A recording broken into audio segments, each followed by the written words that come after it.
Imagine buying your dream home with no HOA, and a week later, they show up with chainsaws to destroy your yard. Here is how I legally destroyed them in court. I had my keys in the door of my new house when a white Audi slammed to a stop behind me. A woman in a crisp blazer stepped out, pointed at me, and said, "You can't live here. The HOA didn't approve you." I laughed until she actually called the police.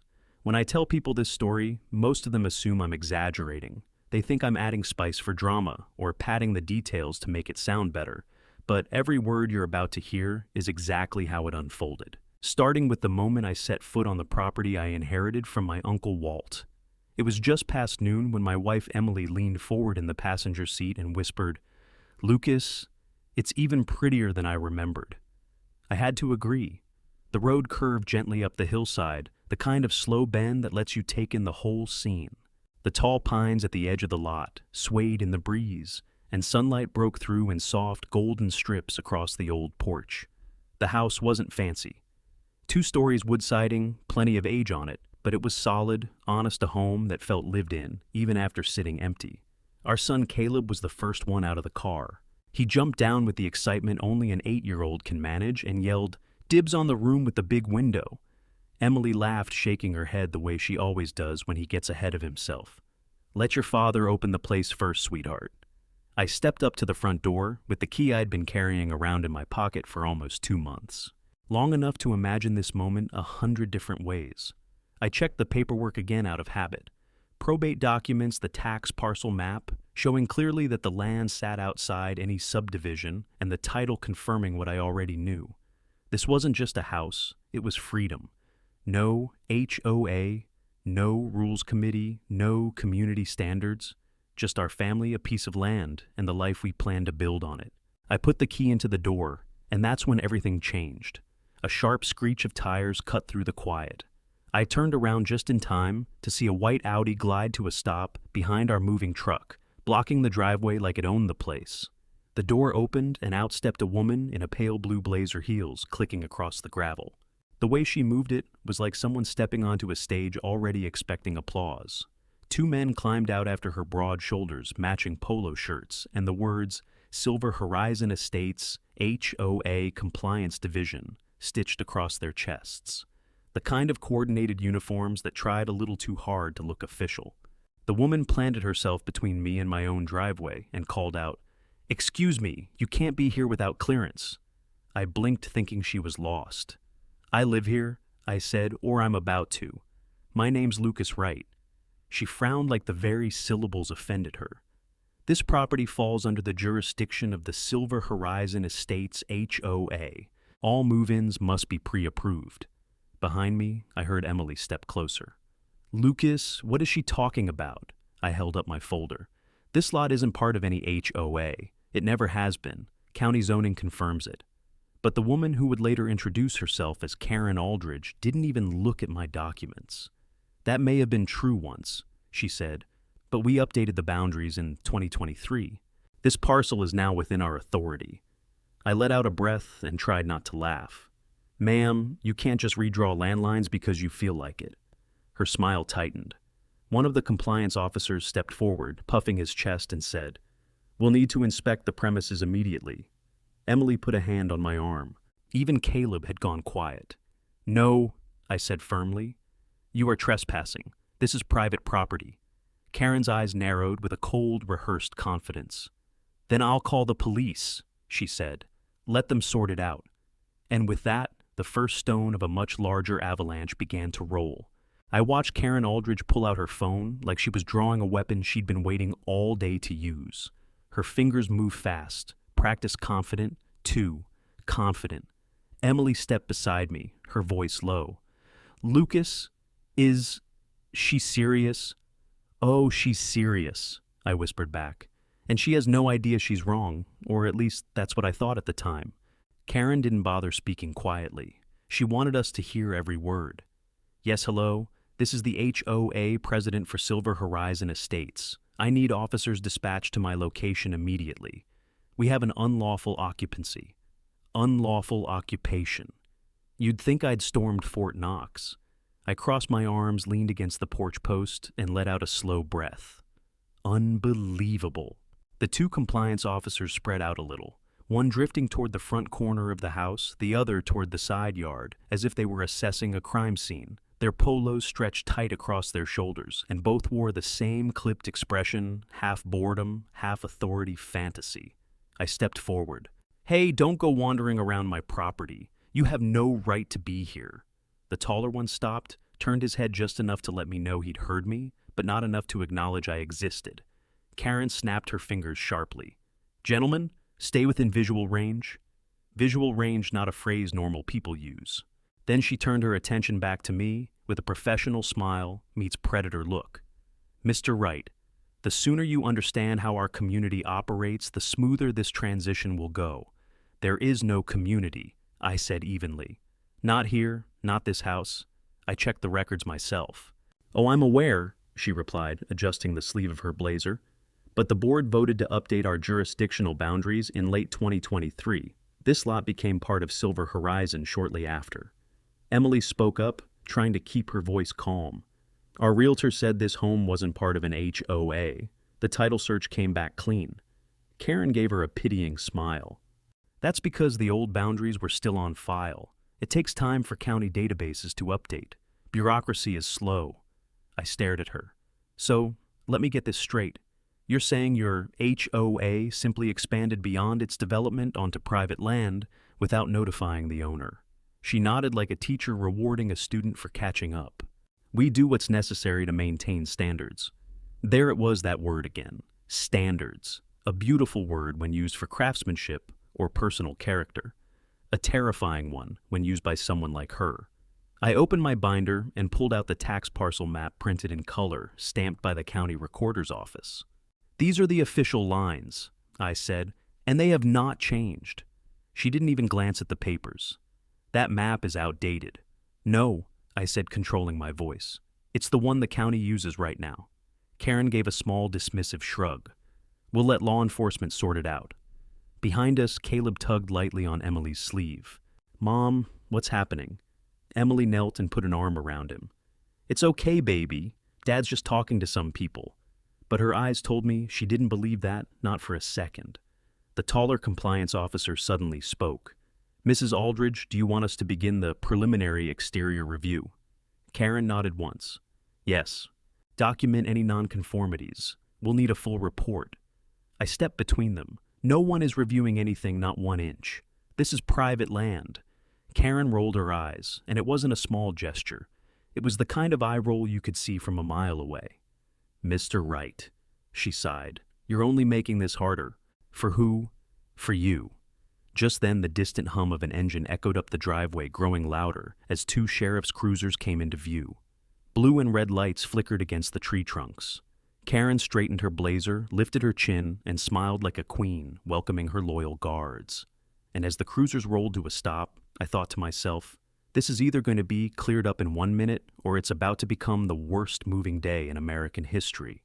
When the 2 sheriff's cruisers pulled up, I felt something inside me loosen just a little. Not relief, just hope. Hope that maybe finally somebody with real authority could put an end to whatever performance Karen Aldridge thought she was starring in. The first officer out of the vehicle was a man in his late 40s, solid build, calm posture, the kind of face that had seen too many neighborhood disputes to be impressed by anything anymore. His partner, younger and slimmer, hung back a few steps, already scanning the property with a practiced eye. Karen marched toward them, like she was welcoming backup troops. "Officers," she said brightly, "thank you for responding so quickly. This man," she pointed at me without looking, "and his family are attempting to unlawfully occupy protected HOA property." The older officer took off his sunglasses and gave her a slow, patient blink.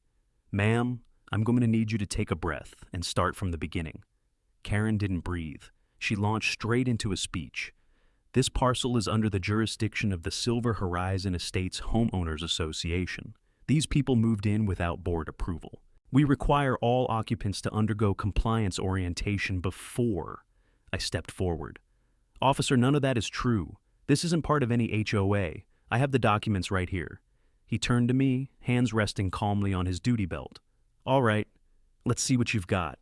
I opened my binder, the same one I double-checked in the car before we even pulled up the driveway. Probate transfer title, deed zoning, confirmation county parcel map, with the boundaries circled in red. The officer leafed through everything carefully, not rushed, not dismissive, just thorough, like a man who preferred facts over theatrics. Behind me, I heard Caleb whisper to Emily, "Mom, are we in trouble?" She wrapped her arms around him. "No, sweetheart. We're okay. Dad's just talking." But her voice had that tight edge to it, the one she used when she was trying not to show fear. After a long moment, the officer closed the folder and nodded. "Mr. Wright, these documents look in order." Karen's mouth fell open like someone unplugged her speech processor. "What do you mean look in order?" she demanded. "Updated jurisdiction map?" She thrust her glossy binder toward the officer. He didn't take it. Instead, he said the words that changed the entire tone of the encounter. "Ma'am, HOA policies don't override county zoning. If the county says this home isn't part of your HOA, then it's not." Karen's cheeks flushed, but she forced a smile that could have cut glass. "You mean to tell me you refuse to enforce?" "We're not refusing anything," the officer said evenly.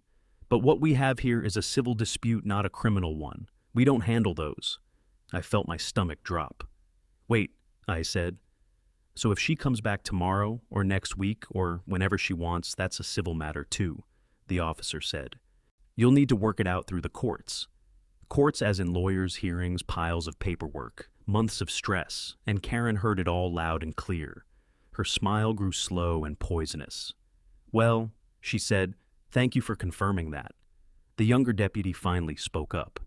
"If either party escalates damages, property threatens anyone, then it becomes our problem. Until then, you'll need to resolve this yourselves." He wasn't rude, just matter of fact, but every syllable felt like another brick dropping on my shoulders. Karen folded her arms with a victorious little shrug. "Officers appreciate your time," she chirped, already turning back toward her Audi. "You've been very helpful." The deputies gave me a sympathetic look. The older one even leaned in slightly and lowered his voice. "Keep records," he said. "Everything. Dates, photos, videos, conversations. Just in case this goes further." That was the moment I realized he didn't think this was over. Not by a long shot. Emily squeezed my hand gently. "Lucas, what do we do now?" I watched Karen step into her Audi, the compliance officers climbing in behind her. Her engine revved once sharp and triumphant before she pulled away. I exhaled slowly. "I don't know," I said, "but whatever she thinks she's starting, she has no idea who she's dealing with." But the truth was, I wasn't so sure either, and I had no idea just how far she was willing to go. That first night should have been peaceful. We'd finally moved enough boxes inside to make the house feel halfway livable. Emily made sandwiches for dinner. Caleb fell asleep on a pile of blankets in the living room, and for a few hours the world went quiet again. But just before 9 o'clock, something felt wrong. Not loud, not obvious, just wrong. A stillness settled over the property, the kind that presses against the windows like a held breath. Even the wind seemed to stop moving. I stepped out onto the porch, listening. And that's when I saw it. A pair of headlights paused at the edge of the road, not approaching, not leaving, just sitting there, idling, watching. At first I thought it was someone lost checking a GPS, but the car didn't move, didn't even inch forward or backward. It just hovered like a question no one wanted to answer.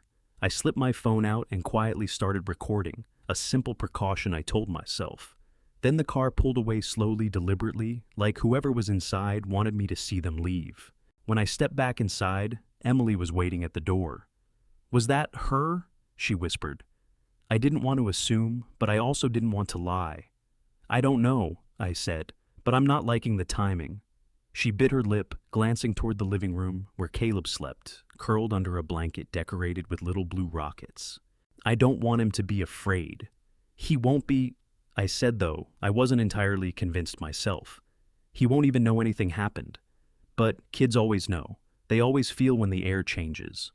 An hour later, after Emily and Caleb were asleep, I went outside again, this time with a small flashlight and the quiet determination of someone who needs answers even if he doesn't like what he'll find. I walked along the fence line, nothing damaged, nothing stolen, but something was wrong. A laminated sign zip-tied to one of the trees, Temporary Community Oversight Zone violators, subject to fines, HOA, letterhead Karen's signature at the bottom. I stared at it, trying to understand the logic, if there was any logic at all. This wasn't a warning. It wasn't even a threat. It was a declaration, a marker, a claim, a territorial flag, in a war I didn't know we were already fighting. I ripped the sign down, not out of anger, but because leaving it up felt like surrendering something I wasn't ready to give away. The next morning, things got worse. I opened the mailbox, expecting the usual stack of official papers, mortgage documents, change of address, confirmations, school enrollment forms for Caleb. Instead, the mailbox was empty, completely empty. Not a scrap of junk mail, not even a grocery flyer. I frowned and checked the hinge. Everything seemed fine. Emily came down the driveway holding her coffee mug like she needed it for courage. "You expecting mail today?" she asked. "Yes, quite a bit." She hesitated. "Because I heard the mail truck stop across the street and then drive right past us." That wasn't right. Our address was correct in every system, every database. We double-checked everything.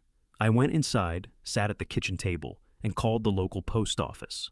After 10 minutes of transfers, a tired voice finally admitted, "Sir, according to our system, you filed a forwarding request to the Silver Horizon Estates HOA office."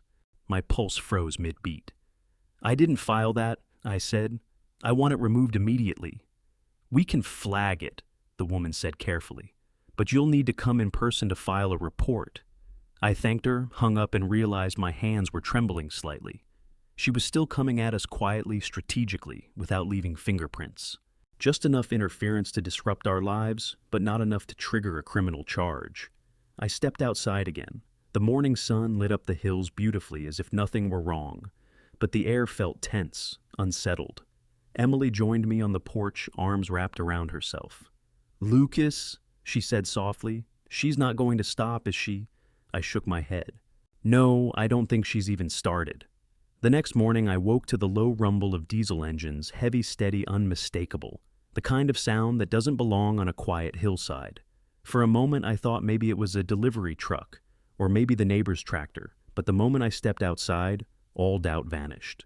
Two concrete barriers, each the size of a small car, were sitting squarely across my driveway, thick gray, industrial, the kind of blocks used to close highways during construction. Spray painted in bright orange across both barriers were the words, "No trespassing, HOA, access only."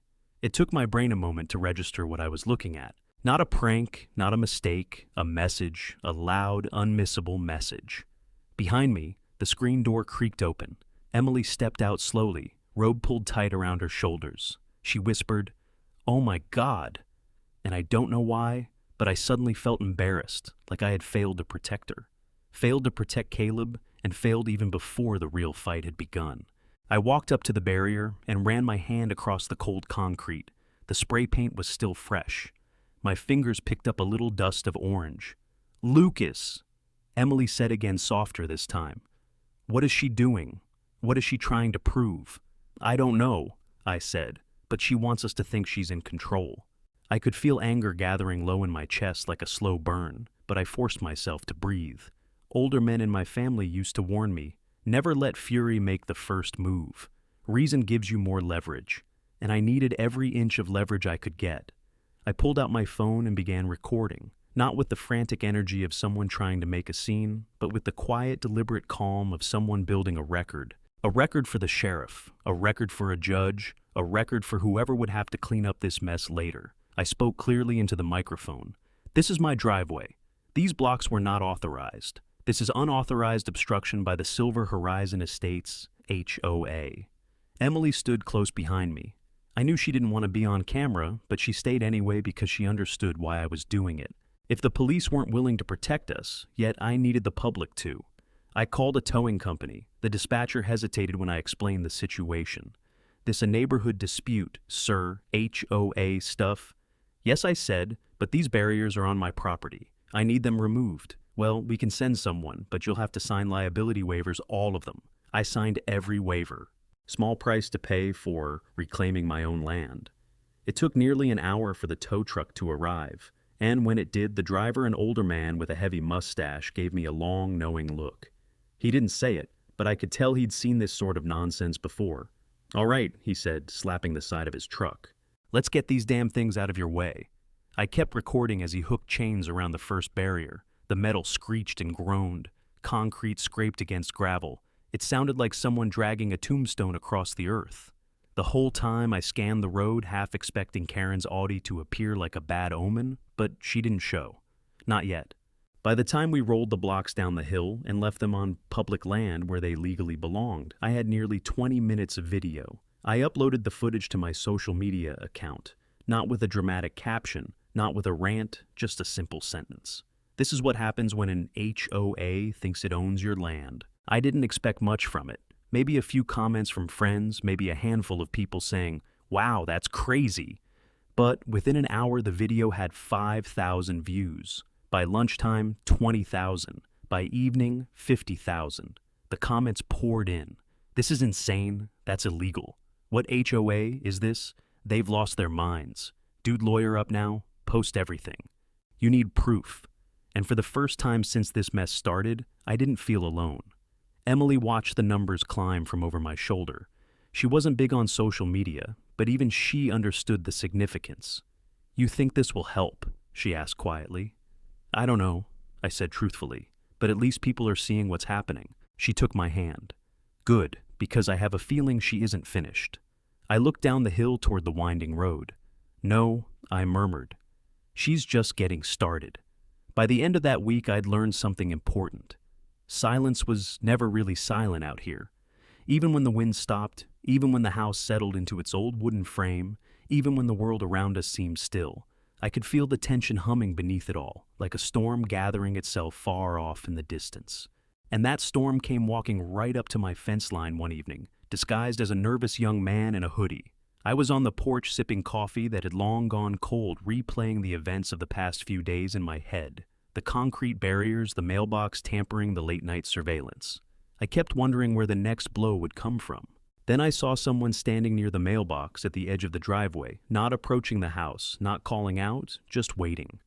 At first I assumed it was another nosy neighbor, or one of Karen's so-called compliance officers doing their evening rounds, but the figure wasn't broad-shouldered like them.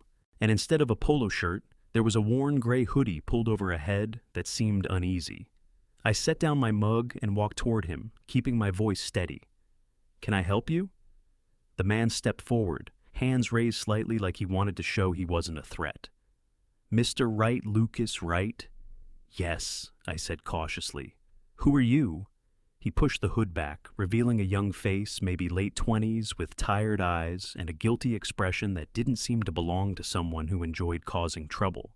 "My name's Ethan," he said. "Ethan?" "Well, technically, I guess I'm still Ethan from the HOA. Then he added quickly, "But I'm not here on their behalf." I didn't say anything, just waited. Ethan looked around like someone might be listening from the trees. "Can we talk somewhere, not so out in the open?" I hesitated for half a heartbeat, then nodded toward the porch. When we sat down, he didn't waste time. "I need to get something off my chest," he began, "and I need to do it before she drags more people into this." "By she," I said. "I assume you mean Karen." He nodded vigorously. "Yes, Mrs. Aldridge. Karen, whatever she calls herself these days." He reached into his jacket pocket, pulled out a small USB drive, and placed it carefully on the table between us, like it was something fragile that could explode if dropped.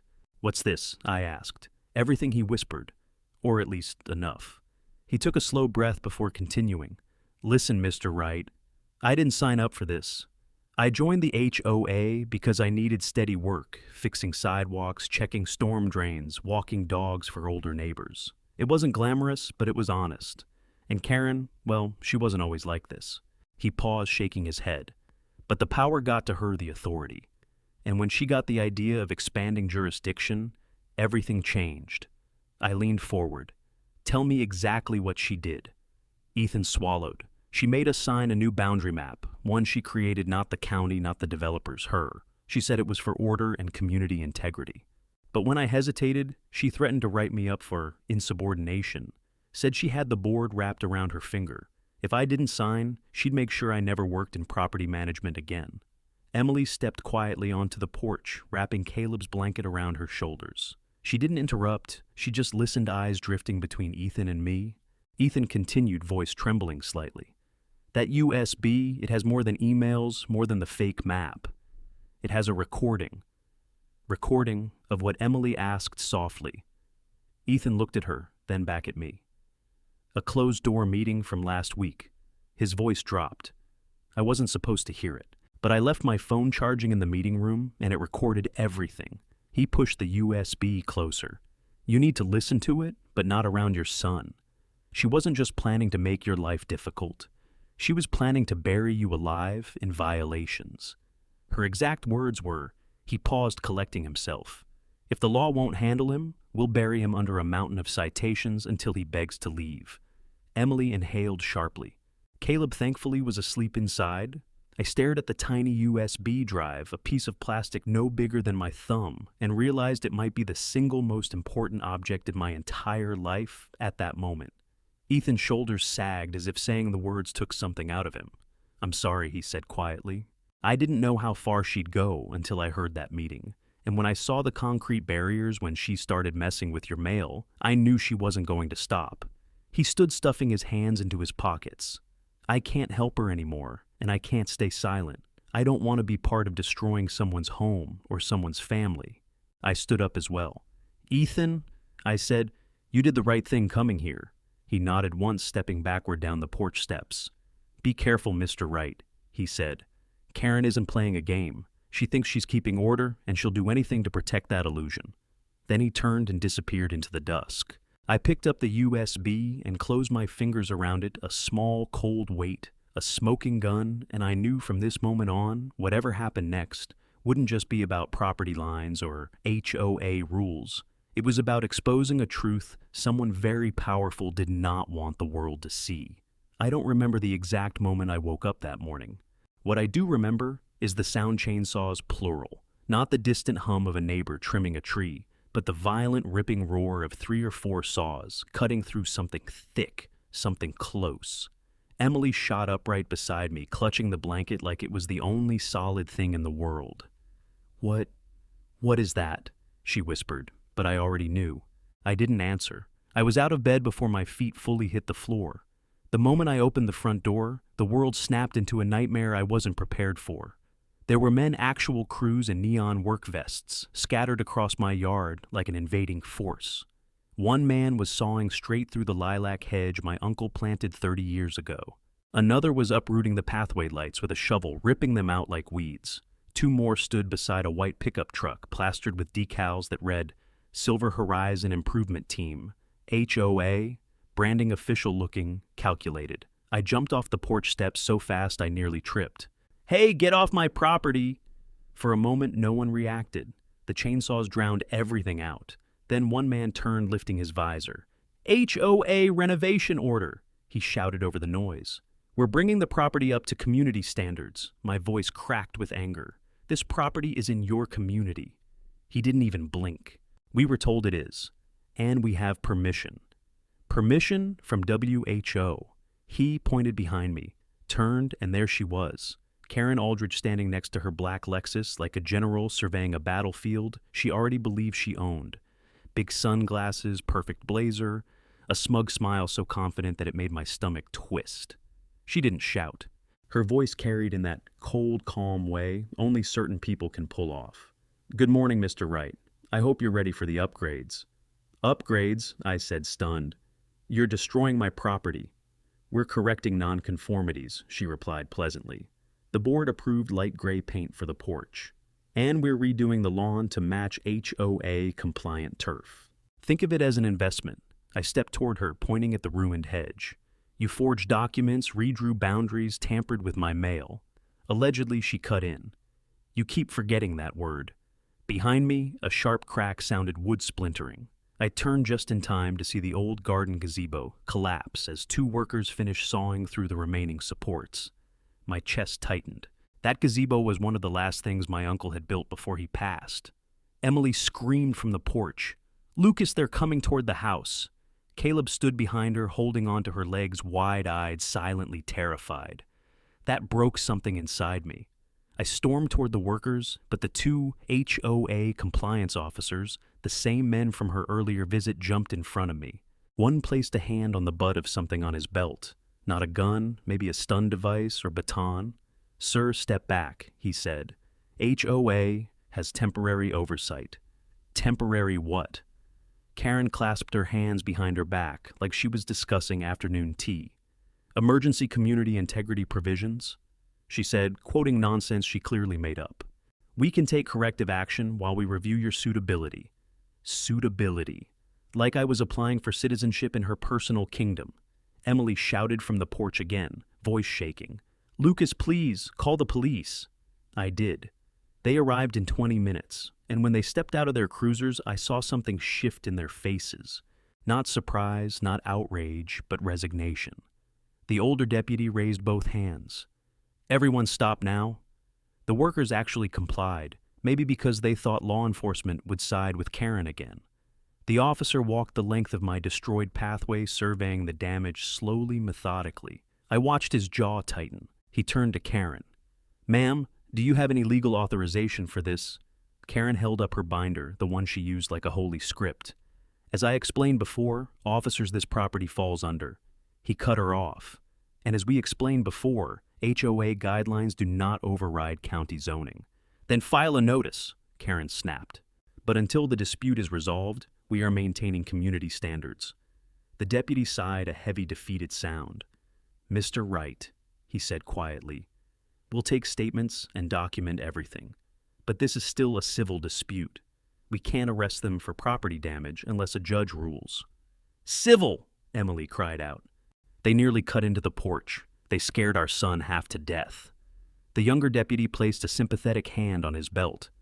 We'll write it all up, he said softly. But you'll need to go through the courts. Karen smiled again, that same slow, poisonous smile. The workers packed up, loading the saws into the truck. They didn't look sorry. They didn't look proud either, just tired men doing a job for someone who controlled their paychecks. When the last engine faded down the hill, I looked at my yard, destroyed, trampled, defaced. Emily was crying quietly. Caleb clung to her shirt, his face buried in her side. I knelt down beside them. It's okay, I whispered. I'm here, and I'm not letting her get away with this. Inside my chest, something hard settled into place. Not panic, not fear, resolve. This, I said, standing up slowly as the morning sun hit the ruins of my gazebo, is war. The hours after the renovation team attack were a blur, not because time moved fast, but because every minute felt thick and heavy, like wading through mud after a storm.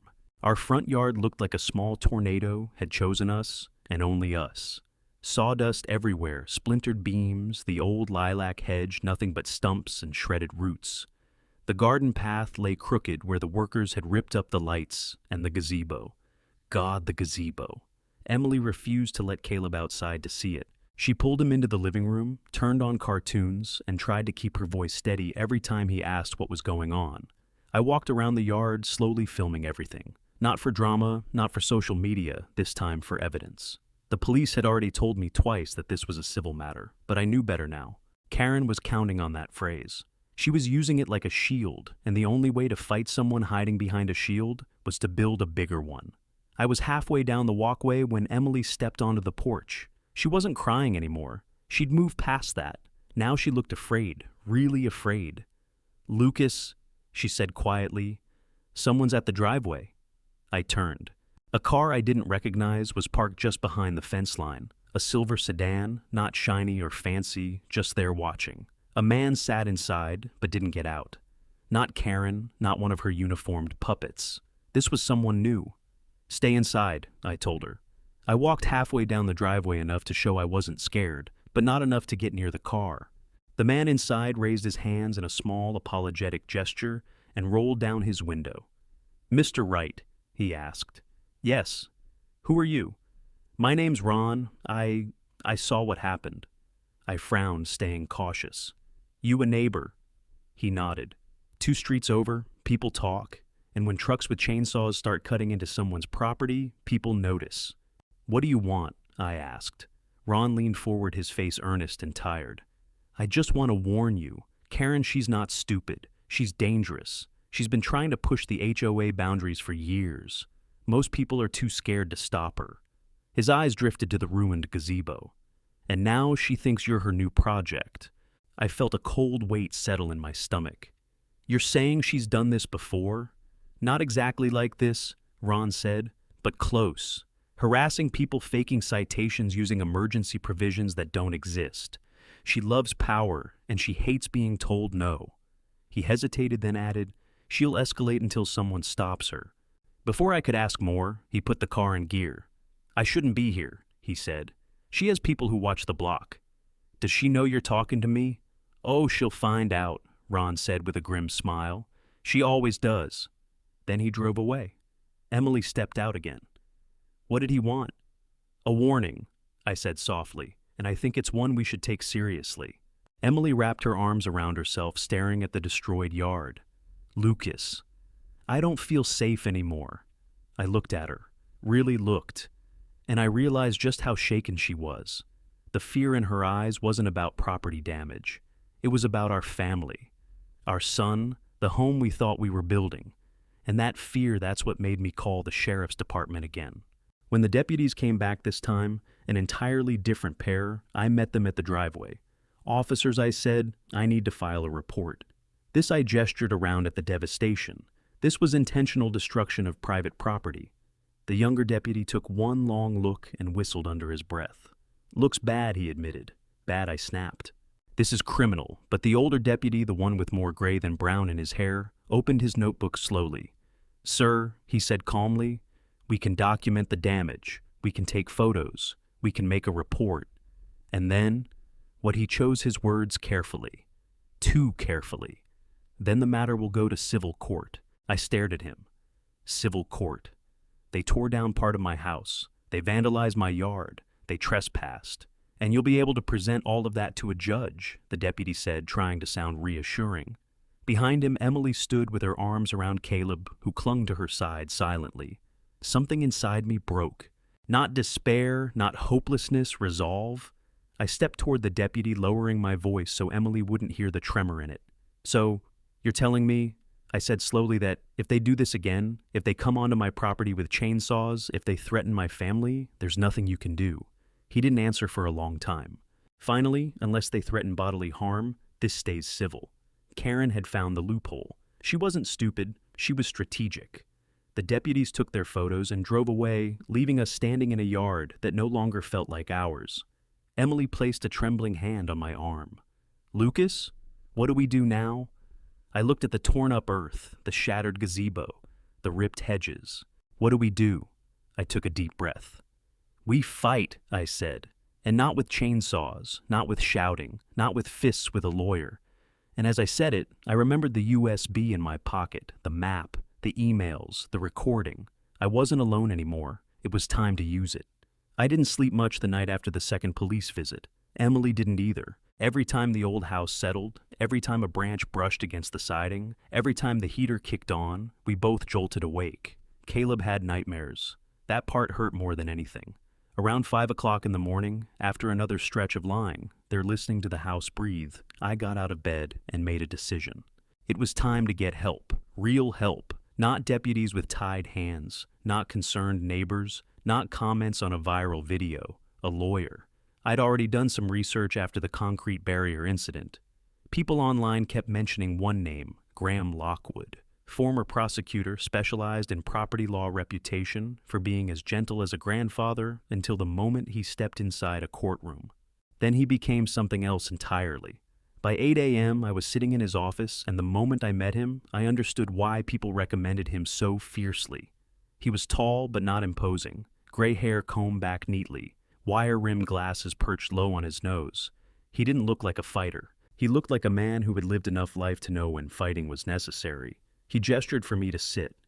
"Mr. Wright," he said gently, "I've read the email you sent last night, and before you say a word, I want you to know I'm sorry this is happening." It was the first time in days someone had spoken to me with actual compassion. Not caution, not weariness, not polite neutrality, compassion. I took a deep breath. "Thank you. I don't really know where to start." "Well," he said, folding his hands, "why don't you tell me what happened from the beginning?" And so I did. I told him about the white Audi, the boundaries, the fake paperwork, the concrete barriers, the surveillance at night, the mailbox, tampering the chainsaws, the collapsed gazebo, the officers shrugging it off as a civil matter, and last the USB Ethan had given me. When I finished, Graham leaned back slowly, thoughtful. "Mr. Wright, forgive me for speaking plainly. Please do. This isn't an HOA dispute." His voice softened, but his words hit hard. "This is targeted harassment, possibly conspiracy, possibly fraud. And, in my experience, bullies like this only stop when the law forces them to." I swallowed. "So, what do we do?" He smiled, not kindly but knowingly. "We build a case so airtight even Karen Aldridge can't talk her way out of it." He opened a yellow notepad and clicked his pen. "Let's start with the evidence. You said you brought the USB. I handed it over." Graham plugged it into his computer, turned the monitor slightly so I could see, and opened the first folder. There were emails, dozens of them. Karen instructing board members to increase pressure. Karen ordering boundary enforcement without approval. Karen mocking the county zoning office. Karen bragging that the sheriff wouldn't intervene. Then he opened the audio file. It began with shuffling chairs, scraping the floor murmurs, then her voice clear, as day, cold, sharp, commanding.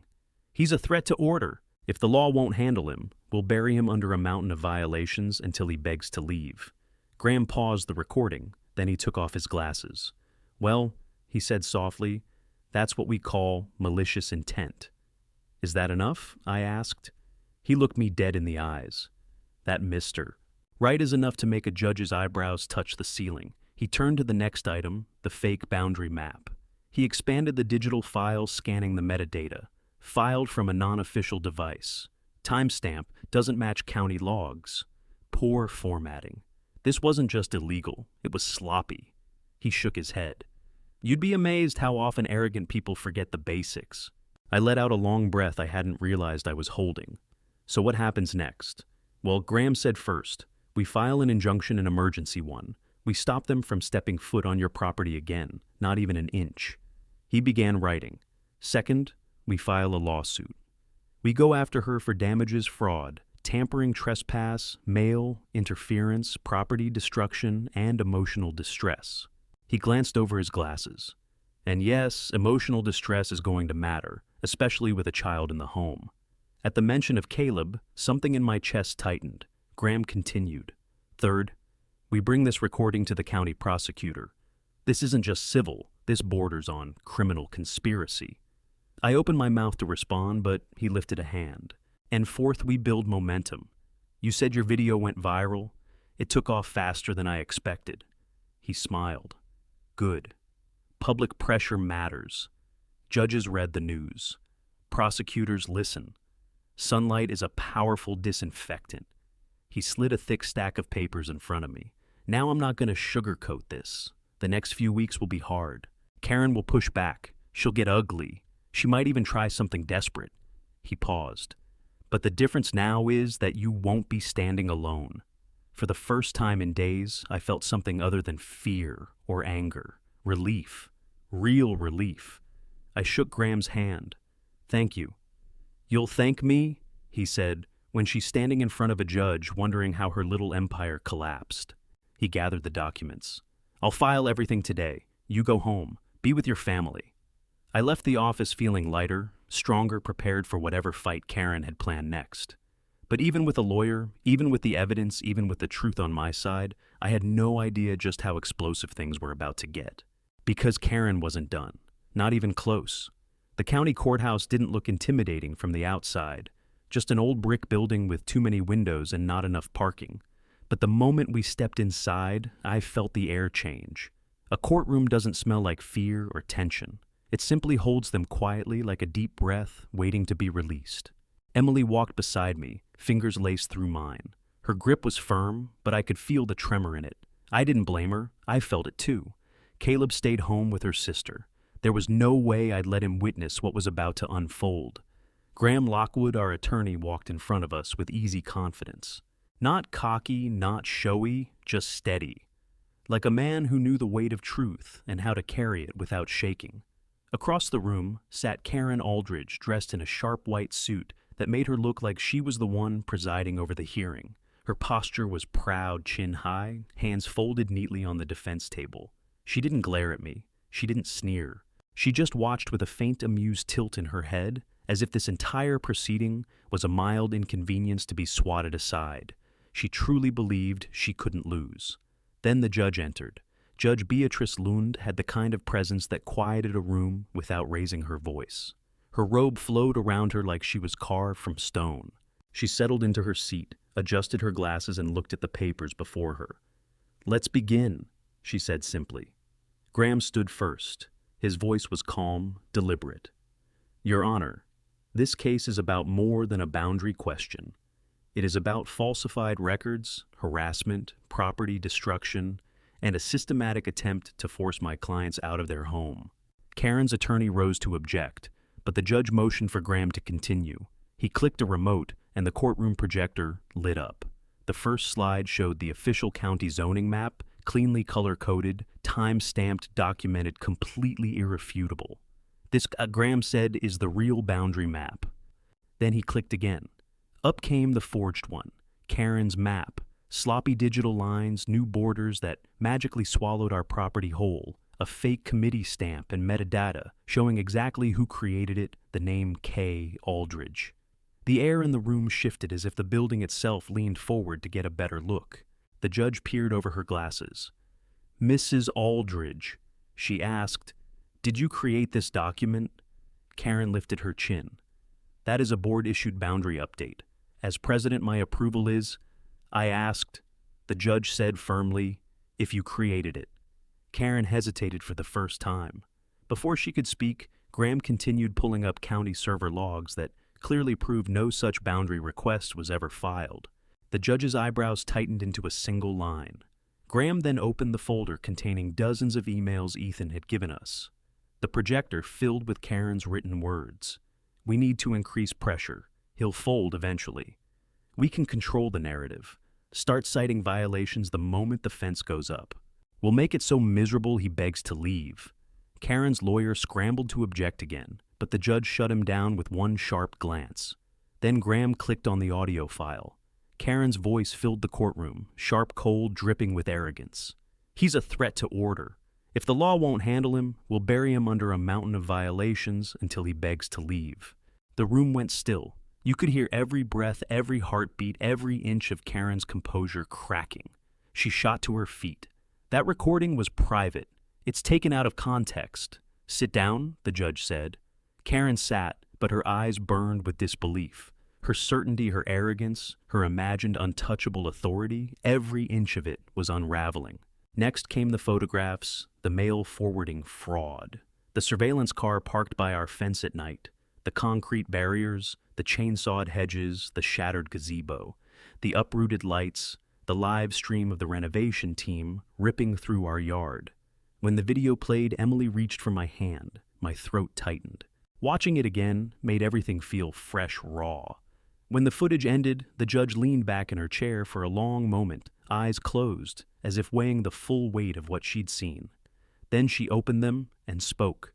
"Mrs. Aldridge," she said, addressing Karen directly, "did you at any time believe you had legal authority to expand your HOA's boundaries onto this plaintiff's land?" Karen straightened her blazer, preparing herself. "Yes," she said, confidently, "absolutely." The judge nodded slowly. That she replied is the most alarming sentence I've heard in this courtroom all year. Karen's expression faltered at last. The confidence drained, the tight smile collapsed, and the ruling came down like a gavel to the bone. Karen Aldridge is found liable for willful fraud, falsification of public documents, property destruction, mail, tampering, conspiracy, and abuse of authority. Karen's eyes widened. The judge continued, "The HOA is to be placed under temporary receivership.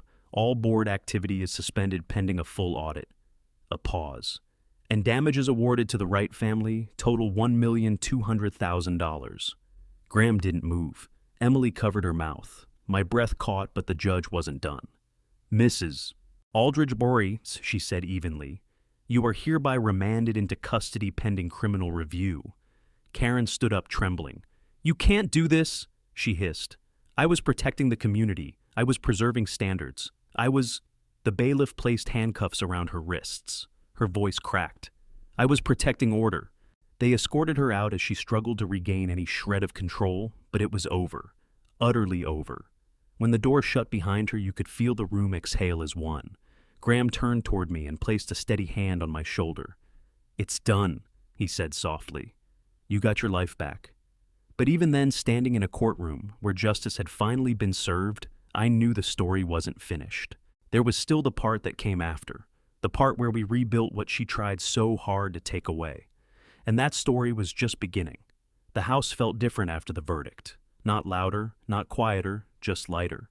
As if the walls had finally stopped bracing for impact, as if the land beneath us had released a long, painful breath it had been holding since the day Karen first appeared in her white Audi. Emily and I stood on the porch that next morning, holding cups of coffee that went lukewarm in our hands. The sunrise spread across the hillside in soft gold, the same way it had the day we moved in. But now it felt earned, like the land was welcoming us properly, without shadows watching from the road or threats hanging over the fence.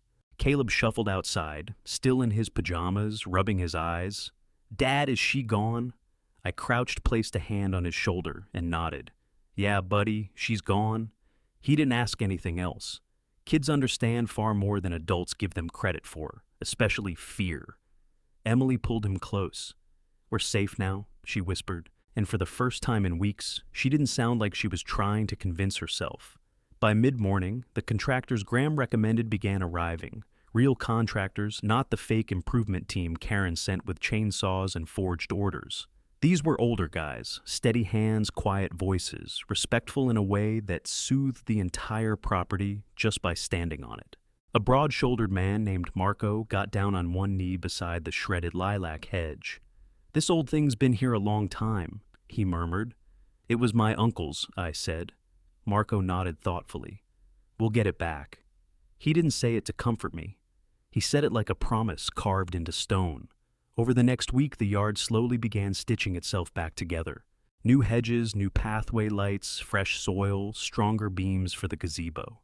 Emily picked the paint deep ocean blue because she said it reminded her of calm after a storm. Even the septic system damaged during Karen's rampage was dug out and replaced.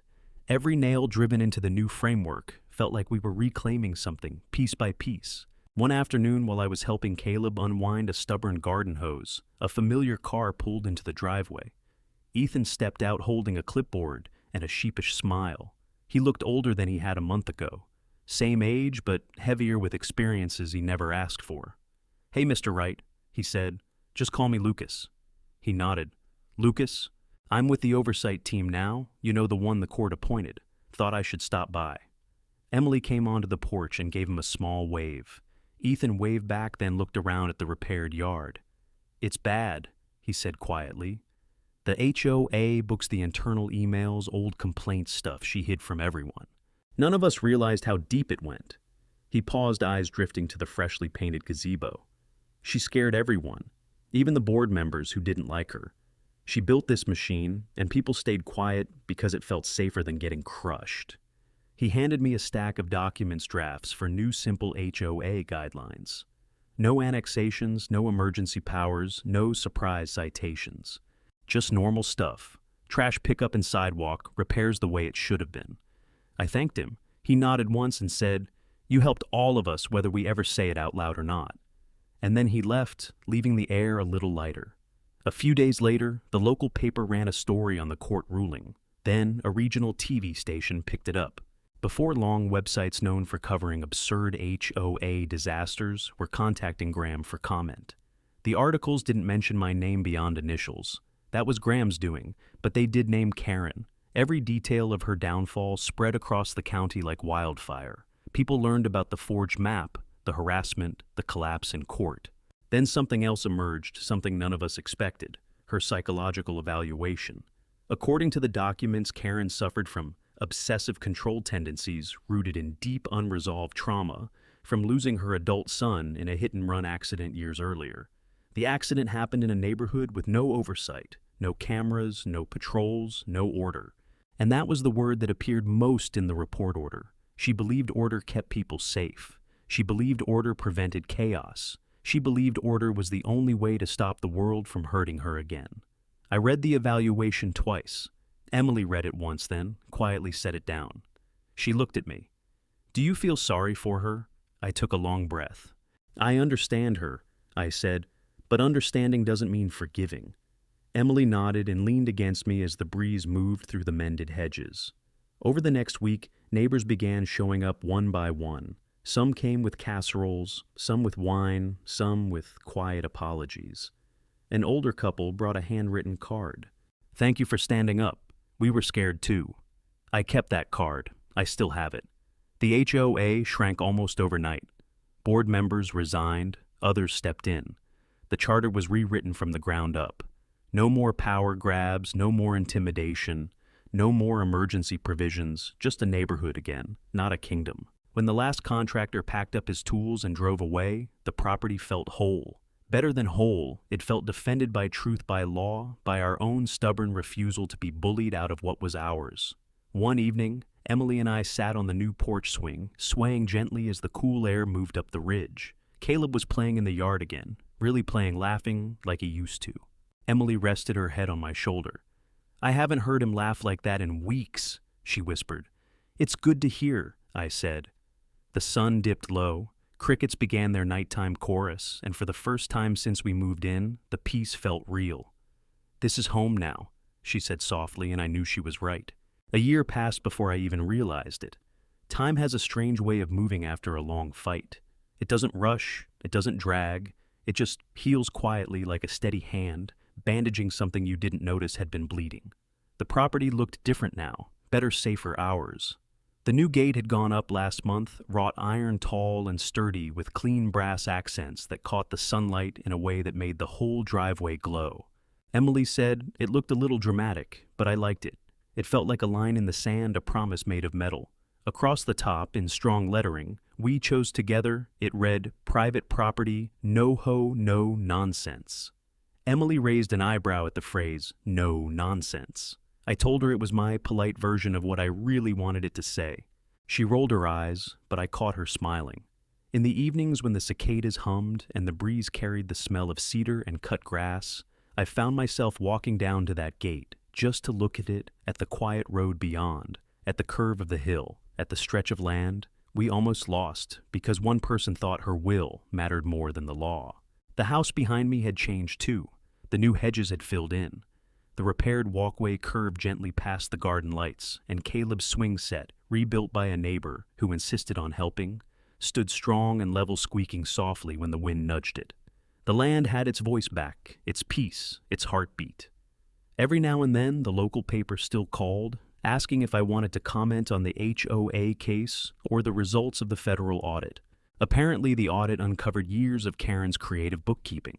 Thousands of dollars in community development that somehow turned into private decor, travel, and personal expenses. Most days I let the calls go to voicemail. We hadn't gone through all of this to stay in the spotlight. We'd done it so we could sit on our porch in the evening and listen to nothing more dramatic than wind in the trees and a kid laughing in the yard. One weekend, Emily suggested we host a barbecue. Not a statement, she said. Not a victory party, just neighbors, real ones. So we did. We cleaned the grill, strung a few extra lights along the fence, set out folding chairs and old wooden benches that had been sitting in the shed since before we moved in. People came. Marco showed up with a tray of sausages and a grin. The older couple from down the road brought warm bread wrapped in a dish towel. A couple of the new HOA board members came too. Plain clothes, lowered shoulders, no clipboards, no binders, just people. Ethan arrived a little later than the others, parking his car at the base of the drive and walking up with a covered dish in his hands. "Potato salad," he said. "I figured there's always room for more of that." I laughed and clapped him on the shoulder. "I'm glad you're here," I told him, and I meant it. He looked around the yard at the gazebo, at the kids running through the grass, at Emily at the grill. "You know," he said, "I wasn't sure how this would all shake out, but seeing this..." He nodded toward the house. "Feels like the right ending." We ate as the sun slipped lower. The air cooled, carrying music and conversation from one end of the yard to the other. Caleb ran around with two neighbor kids, his laughter brighter and freer than it had been in a long time. At one point, he trotted over, cheeks flushed and eyes heavy. "Dad," he mumbled, crawling up into my lap.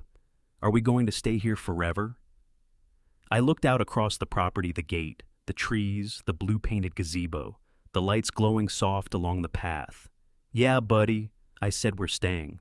The evening eased into night. One by one, folks said their goodbyes and headed down the driveway, waving as they passed through the gate. I walked a few of them down, hand resting for a moment on the cool iron as I closed it behind them. The road beyond was quiet. No white Audi, no strangers patrolling, no concrete barriers, just darkness and stars and the soft curve of the hill. When I turned back toward the house, the porch lights were glowing warm and steady. Emily was gathering plates. Caleb had finally surrendered to sleep on the couch inside, sprawled sideways like only kids can. I stepped in and closed the door gently behind me. Not in fear, not in defense, just the way a man closes the door of his home at the end of a good day. Our home, our land, our life. The storm was over, the fight was behind us, and now, at last, it was time to do the simplest, most powerful thing of all live. Before we wrap up, let's talk about the real lesson here. This story is a masterclass in handling neighborhood bullies. HOA. Overreach is a massive problem in America, and people like Karen rely on intimidation and fake authority, hoping you'll just cave in. But here is the legal reality. HOA rules will never override county or city zoning laws. Lucas won this battle because he didn't fight with his fists. He fought with hard evidence, a paper trail, and a great property lawyer. If you ever find yourself in a boundary dispute, remember, document every interaction, check your county records, and never let anyone bully you off your own land. The law protects those who know how to use it.